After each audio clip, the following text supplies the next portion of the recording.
Assalamualaikum warahmatullahi wabarakatuh. Ketemu lagi di mata pelajaran IPS kelas 9. Materi pada kali ini kita akan bahas tentang bab 3 tentang ketergantungan antar ruang dan pengaruhnya terhadap kesejahteraan masyarakat. Pada bab ini, Bapak akan membahas tentang perdagangan internasional. Ya, sebelumnya akan saya jelaskan dulu pengertian dari perdagangan internasional.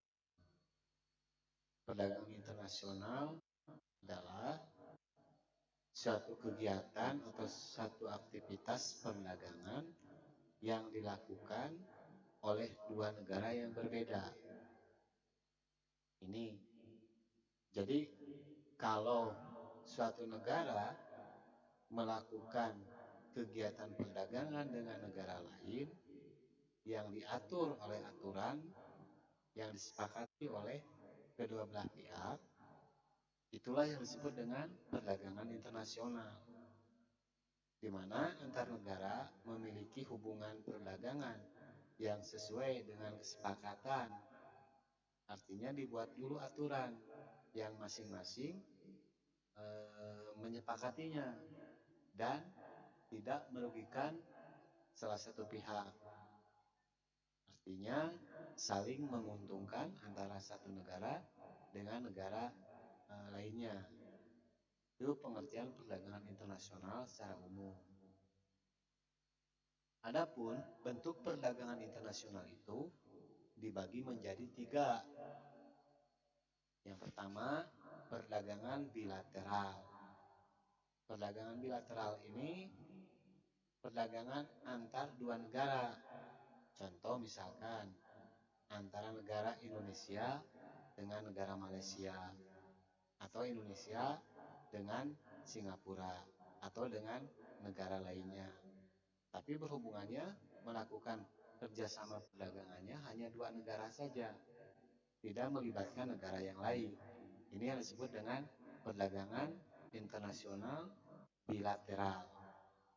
Yang kedua, perdagangan regional, di mana perdagangan ini dilakukan oleh beberapa negara dalam satu kawasan. Misalnya di Asia Tenggara ini ada ASEAN kan, ASEAN, di mana yang melakukan perdagangan itu hanya wilayah negara-negara ASEAN saja, tidak melibatkan negara di luar ASEAN. Nah, ini yang disebut dengan perdagangan regional.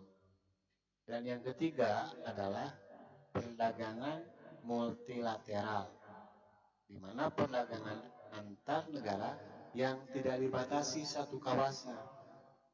Ini artinya global, dengan negara mana saja.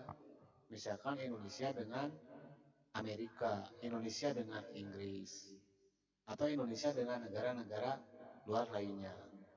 Itu yang disebut dengan perdagangan multilateral, melibatkan beberapa negara di luar kawasan. Oke, lanjut. Kenapa terjadi perdagangan internasional? Apa yang menjadi penyebabnya? Yang menjadi penyebab terjadinya perdagangan internasional, yang pertama adanya revolusi informasi dan transportasi. Ini ditandai dengan era teknologi, era digital. Dengan berkembangnya teknologi, maka pemakaian sistem berbasis komputer, yang jelas internet ya, serta kemajuan dalam bidang informasi kaitannya dengan internet, ini menjadi salah satu penyebab terjadinya perdagangan internasional.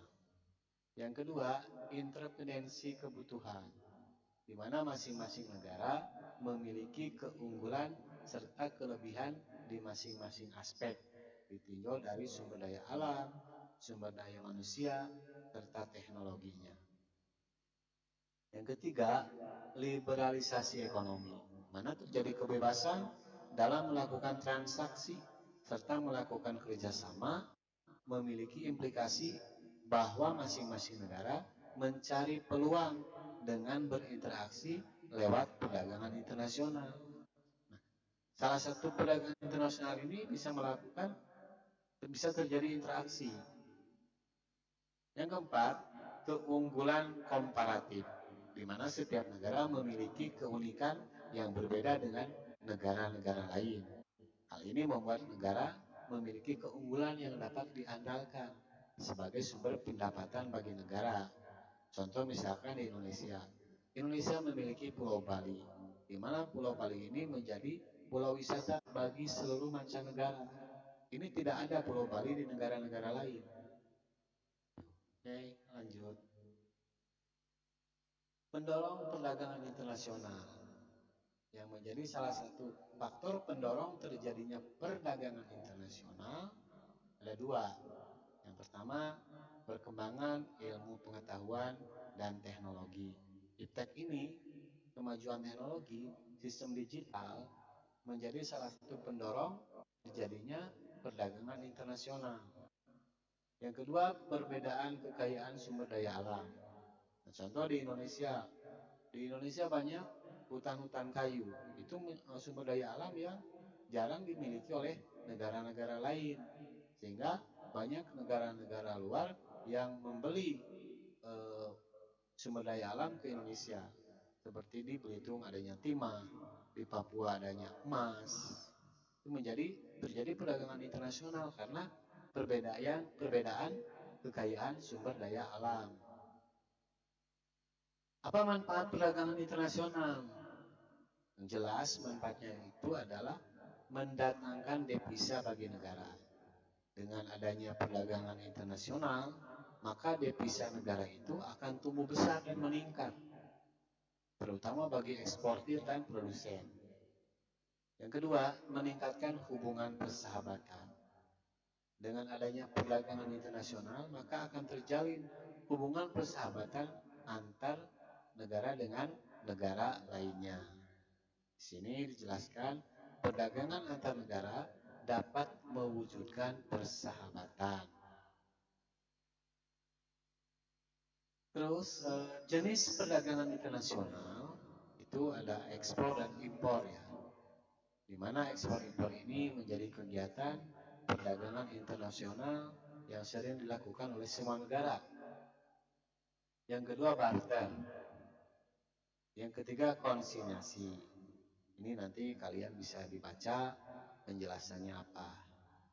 Oke, sekian dan terima kasih.